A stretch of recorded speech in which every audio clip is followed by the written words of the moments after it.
Ndikulandireni ku program ina ya nkhani za masewero Sports Arena kuchokera kuno ku TTV. Program imene timaunikira kuti masewero msabatayi anatha motani nanga kumene tikupitako kuli zotani. Program ya lero tikhale tikuunikira bwinobwino mwambo oyamikira osewera amene anachita bwino komanso maofficial amene anachita bwino, oyimbira amene anachita bwino mchaka cha 2025 pa masewero osiyanasiyana amene anaseweredwa pansi pa bungwe loyendetsa masewero ampira wa miyendo mdziko muno la Football Association of Malawi, FAM, tikuti FAM Awards. Kodi amene anasankhidwawo ndi oyenera kutero mwambo unali otani.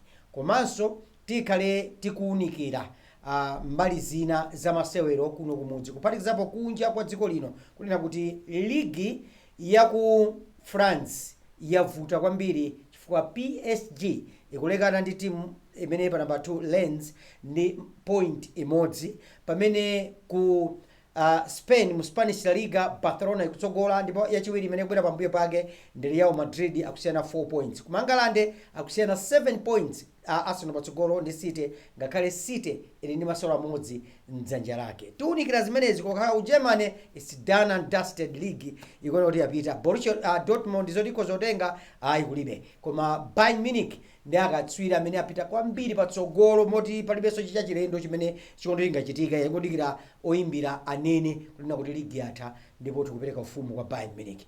Kunja kwa dziko lino zimene zalembedwa pa msika ndi zina tikhale tikuunikiranso kwambiri nkhani za matransfer chifukwa pali nkhani zingapo zikuluzikulu zimene zikuoneka kuti zachitika ku matimu a Arsenal ali ndi chidwi ayamba ali kuunikira kutsogolo, matimu a Chelsea FC komanso Manchester United, Liverpool akuunikira kuti tikhoza kutenga ndani ndetiunikiranso nkhani zimenezo mkatikati mwa program ineyi ya Sports Arena kuchokera kuno ku TTV. Lero muli ndine coach player Peter Forte, alole akane kumando wa Times Group. Bwanji tikhale limodzi.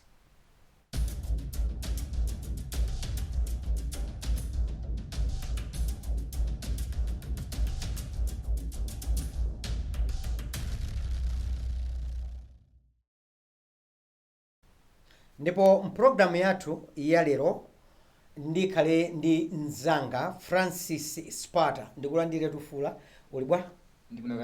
Ndili bwino kaya mulunzu kwa boboe kulunzu wa boboe uli kwa mukati kwa boboe uli kwa muna bwino kiliyo Panyamata kiliye. Alright, FAM Awards is up next. Nkhani imene tikukambirana pano bungwe loyendetsa masewero ampira wa miyendo mdziko muno la Football Association of Malawi sabata yathayi lachisanu inali ndi mwambo umene inayamikira osewera oyendetsa masewero komanso maofficial ena amene anachita bwino mchaka chimene cha 2025 komanso ena amene akhala akuchita bwino over the years mdziko muno pa masewero amene wampira wa miyendo kuti awayamikire kuwapatsa mangolomera kuti ayi mwachita bwino kwambiri, amawapatsa mphoto ndithu ku Blantyre. Mwambo umene umachitikira ndithu ku Blantyre, ndipo Francis Sparta anautsatira bwino mwambo umenewu, inenso nautsatira bwino kwambiri.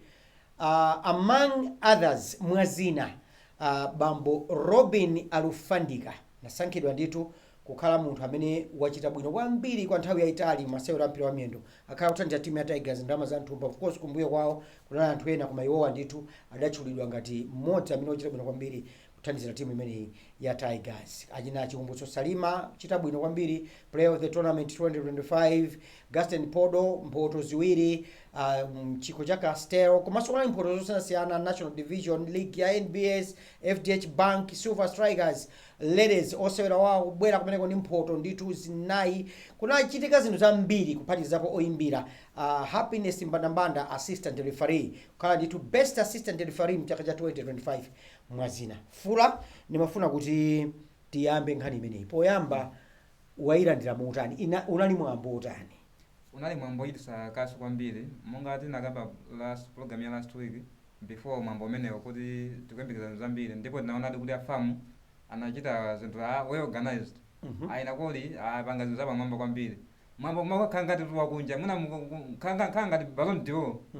Mwambo wa Ballon d'Or Uti akupereka Ballon d'Or kapena komano unali mwambo oti zawo kuno kwathu kuno kumalawi very colorful amwene ndipo anthu tiyamikire kuti atulankhaniso anachena mavaidwe anali abwino FH so president so naye kusogolera ndi president wa ku Botswana ananso kumene kusa amene anayitanidwa kukhanga tutu kumpira kukhanga tubale maiko akuno ku Malawi ndi maiko ena kuzungulira kukhanga tubale ubino ndeti tikatengera mpikisano weniweniwu ndi mmene anachitiza akatswiri kusakatula kuti awanda amene achita bwino ineyo kwa ineyo ndataleka mtengo amene anali kusankhidwa kuti atenge nawo mwambo umene kuti asankhidwe awanda amene achita bwino chifukwa anthu amene asankhidwa ndi well deserved amene kuti apambane mphoto zimene zizi kuti mphoto zosiyanasiyana malinga ndi imene anachitira mu season yathu ya 2025.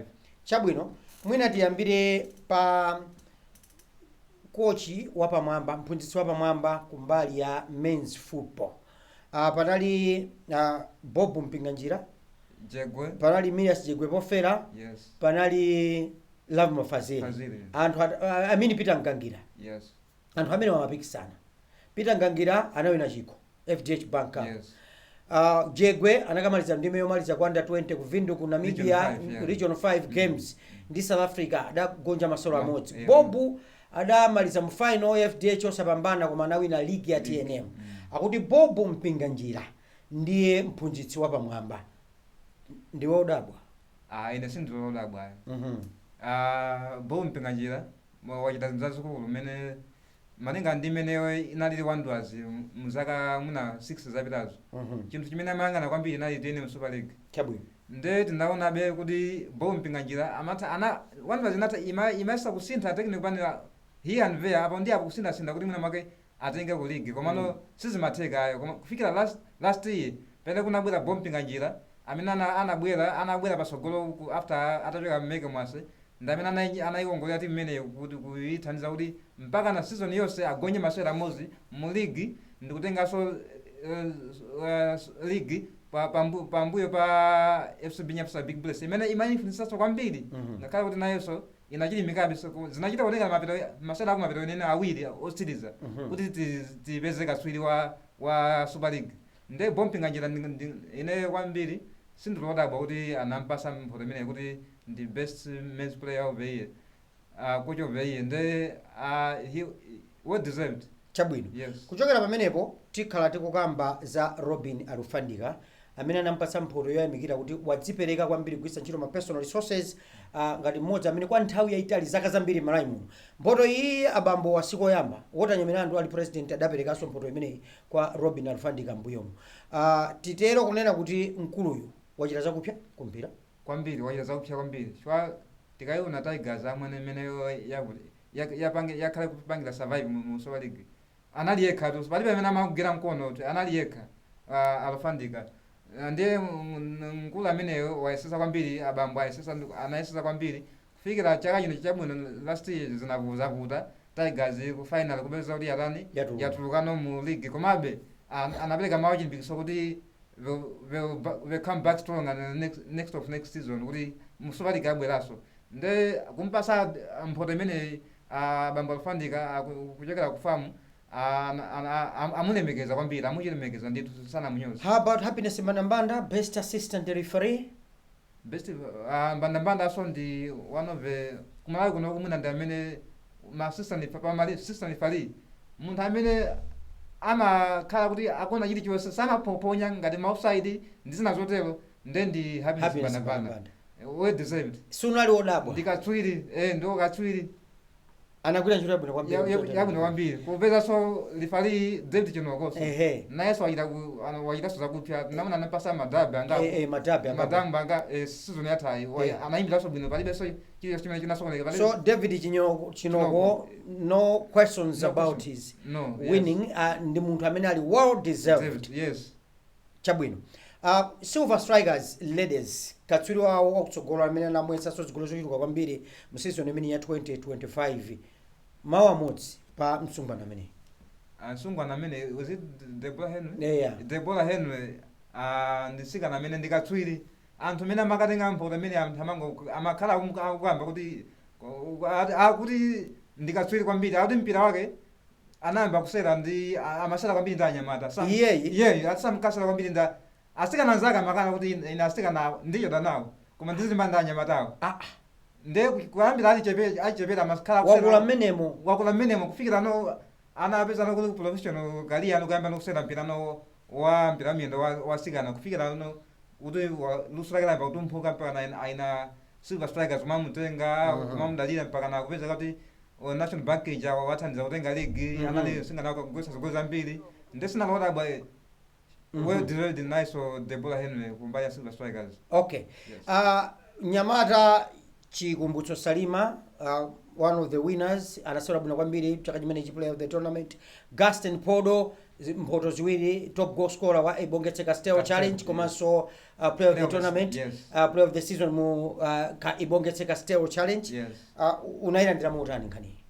Chikumbutso ndikambe ndi Chikumbutso Salima ndamene anachita so bwino kwambiri. Anali very level kumbali ya Bullets komanso mu league imene amazunguza kwambiri matimu. Ona timuna full team na so ikama ndi Bullets kuifusa kuti player amene amagopya no ku Bullets ndana chira Chikumbutso Salima. Nde amene sonalota kuti atenge chinthu chimenechi. Kulenga so ananyeza goli 15 komanso anali ndi ma assist 11 man of the match ka 9 times. Nde muta kuona kuti zinthu mezi marekondi yake ndapa mwamba kwambiri. How about Gaston Podo? Gaston Podo umene kwanaliko anabwera Chikumbutso kunalibe koma Gaston Podo ndithu analipo. Some of the winners anapanga pose ndi ma officials ena, ma sponsors anali kumeneku ngati Castell, FDH Bank, NBS ndi ena anali kumeneku. Gaston Podo mpoto ziwiri osera wa timu ya FCB Nyasa Big Bullets. Top goal scorer Golden Boot 7 goals mu Castell Chan Cup komanso player of the tournament anachita bwino kwambiri kuithandiza kwambira pachiyambi penipeni chwa kuti Bullets kuti nyamuke mu Castell Cup anali nyamata amene Gaston Podo anayambira kusonga kuja atanye hat-trick kumabwera kuna kumagwisa zigoli ziwiri ndaina Tigers akina Ndande Stars ndi munthu amene waithandiza kwambiri FCB Nyasa Big Bullets kuti itenge kachiwiri Castell Chan Cup. Chabwino, mwina enough of the winners, we cannot go into much detail koma mwa chidule chinthu chimene kanatha kupereka ndi chimenechi. Fleetwood Haiya, president wa Football Association of Malawi, FAM, analimbikitsa maubale apakati pa maiko ngati Zambia, Botswana, anena zambiri komanso anaulula kunena kuti akufuna kuyesetsa kuti timu ya Scorchers mwina ikhali ndi masewero ndi maiko ena ku Ulaya ngati Turkey, Jordan yes. Anachulapo. Yes. Approach ya Fleetwood Haiya in terms of maubale ni maiko ena komanso kufuna kukweza masewero amenewa, what's your take? Tinganene kuti maubale amene akukonza Fleetwood Haiya ndi ma neighboring countries komanso abroad ndi ubale wabwino kwambiri. Chwa zimene zikuthandiza kwambiri matimu athu ampira amiyendo komanso maplayer so kuti akhale exposed ndi international akhale pa international standard yabwino. Chwa muone pompano Flames ikhala pita ku Botswana kumene akamenya for national tournament. Yes. Naona president wa anali konkunoso anaita ne kumambo menewo. And I hear president wa Botswana ndi amene afuna kuyima ngati president wa COSAFA. Yes. Zikumveka zimenezo ndithu kuti akufuna kuyimirira. Mwina this could be another indicator kuti Fleetwood Haiya is also in support. Yes, kwambiri. Ngati Malawi FA. Ngati Malawi FA aliso support imene yoti ayimire nawo president wa ku Botswana kuti akhale president wa FA wa COSAFA kana.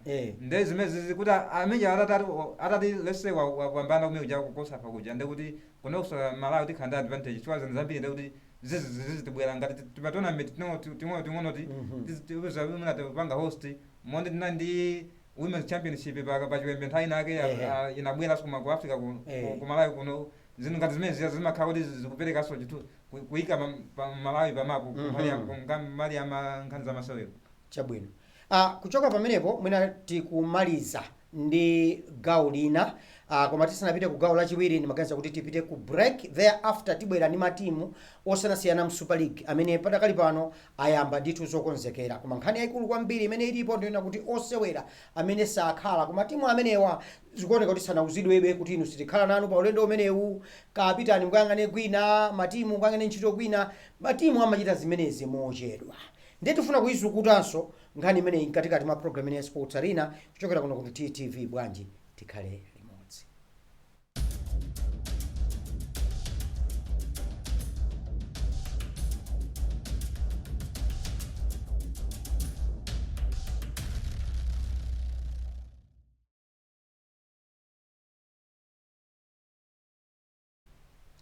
Tikupitilira ndi program ya Sports Arena ni nkhani yonena kuti matimu osiyanasiyana m'malawi muno kuphatikiza ma champion amene akhale akusewera mchaka chino cha 2026 mu FDH Bank Premiership Mighty Wanderers ndena ayambapo zokonzekera. Koma nkhani ndionena kuti osewera amene sakhala ku matimuko sakunenedwa mpaka kufikira pano. Izizi zimapereka mavuto kwa osewera chifukwa mwayi ukayang'ana ntchito kwina umakhala kuti palibe nthawi imakhala yochepa ligi yayamba. Kodi matimu achite motani pa nkhani imeneyi? FCB Nyasa Big Bullets timu yokhayo imene yabwera poyera kudzangonena za osewera awiri okha. Brighton Boweke Munthali. Brighton Boweke Munthali sakhala contract yakuti yatha, sampasa contract ina. Musonda wa ku Zambia otseka kumbuyo koma kumanzere adapita amuza kuti ayi sitikupereka so contract ina kwa iwe. Francis Sparta iyi imakhala a very very big burden kwa osewera athu.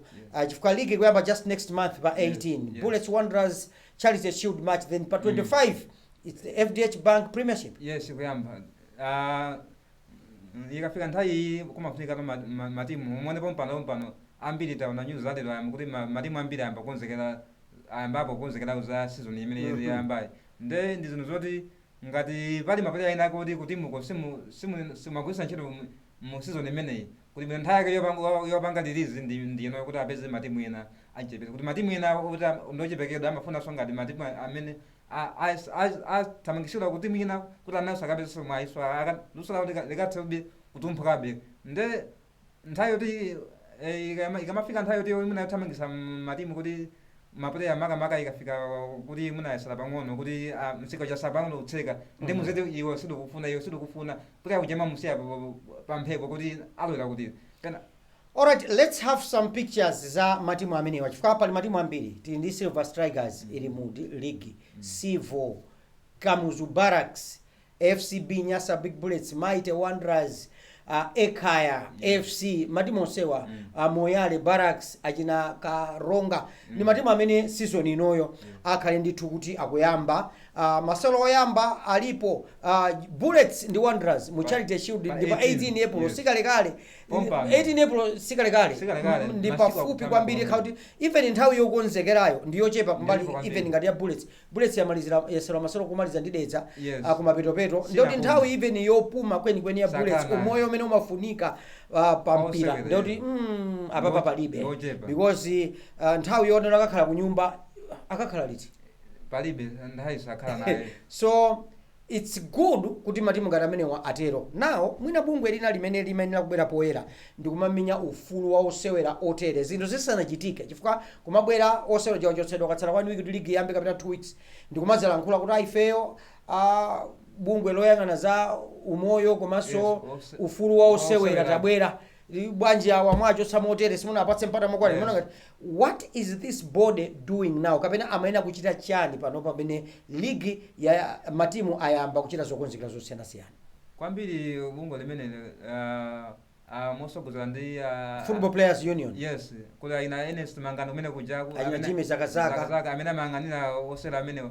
Nde kwambiri ndinaona kuti nthawi zambiri amadikira player yakadandaule kubungwe kuti simena machita kuti ine mwamwati kuno zanishiri amapanga act komana iwo ngati bungwe amene akuti abwere poyera auze maplayer aja akambe nawo sama maplayer aja kwadziwa kuti amene andi mavuto amakhala awawa akanayenda maplayer amene aja kapena akanayenda maclub club iliyonse amene ikutenga nawo gawo nthake ndino kuti ngati tonde tulusani list tonde tulusani list apanga ndizo nthawi yake ndinoyo maplayer apeza maclub ena amene akufuna kutima kwawo.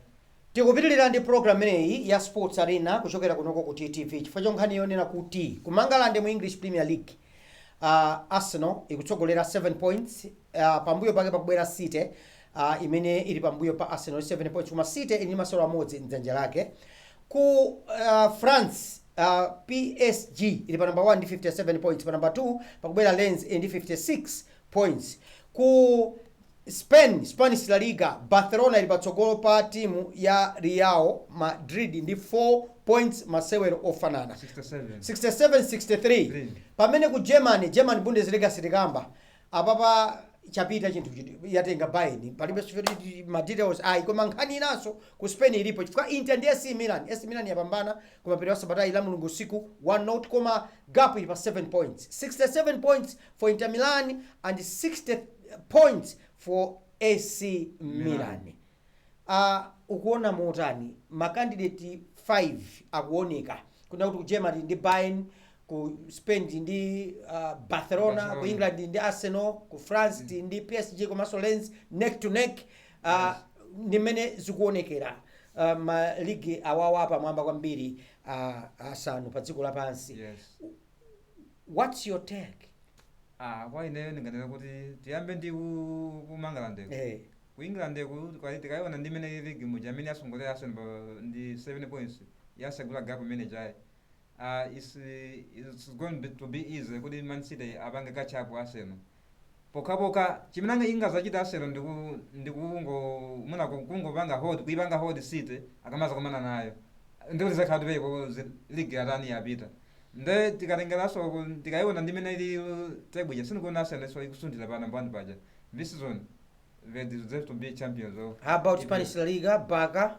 Neck to neck ndi Real Madrid at least 4 points clear. Kumene kukunde kumakhala ona ndofu. Chwa umati wiki ino kupeza kuti Barcelona yagonja Madrid yapambana amakhala akuyandikira. Nde abawata wanabe ngabu jabe ya. But Madrid is still struggling. It is struggling. And with lots of injuries as well. Yes, lots of injuries as well. Komano tikaiona be kuti nayo sayikwa kamizabe. One game ya Friday anasewera ndi Celta Vigo chigolo ujinya pa 94 minutes kukakamiza kusaka game ye inagona basi kuti amasagula gap imuna ya 6 points ya Barcelona komano anapambana game njazo naso Barcelona naso ikusimbi naso ndi Athletic Bilbao kujinya so mukuma yo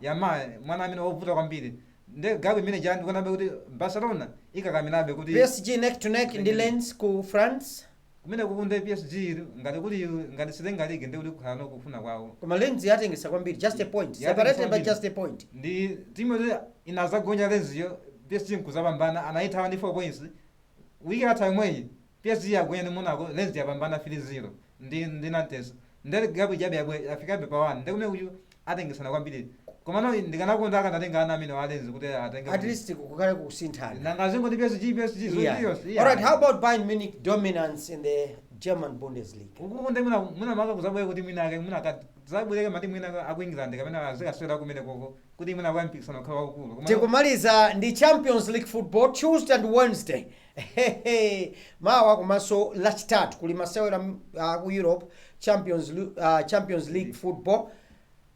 Big fixtures: Real Madrid versus City, Manchester City, PSG versus Chelsea, Atletico Madrid versus Tottenham Hotspur, Bodo Glimt versus Sporting CP ya ku Portugal, Newcastle up against Barcelona. Some of the top fixtures in the Champions League. Kumene kuti uyakatu midweek imene ukhanga tu mpilako imene komano tikalenga kuti ndi imene the fixture ayalira UEFA masera amene ali nawo chikochoko anthu ndi Real Madrid komanso Man City. How about Newcastle ndi Barca? Ukono masero otentha PSG ndi Chelsea ukono ngati masero ophweka komano tikaitenga Newcastle panapa ndiona ndofi ikupanga zamgwedegwede ngati yapambanako inapambanako zanzelo ndimene nagonjesa Manchester United komano for the past 5 games akhala panga struggle pa home kuti apambane masewera last week mo yagonya ndi Man City mu so attention of the world in as far as football is concerned uganza kuti Real Madrid versus Manchester City ndi fixture imene anthu ambiri afuna kuona kuti zikhala bwanji. It's a game to watch no matter what imene ndimene akuenda kuti anthu aonere basi apanso pakhale pa msisiro pa program ya nkhani za masewero Sports Arena kuchokera kunoko ku TTV mulai ndine coach player Peter Fort alola akanakane wa Times Group. Of course ndinali ndi mulendo wanga mzanga Francis Pad. Bye bye, keep watching TTV.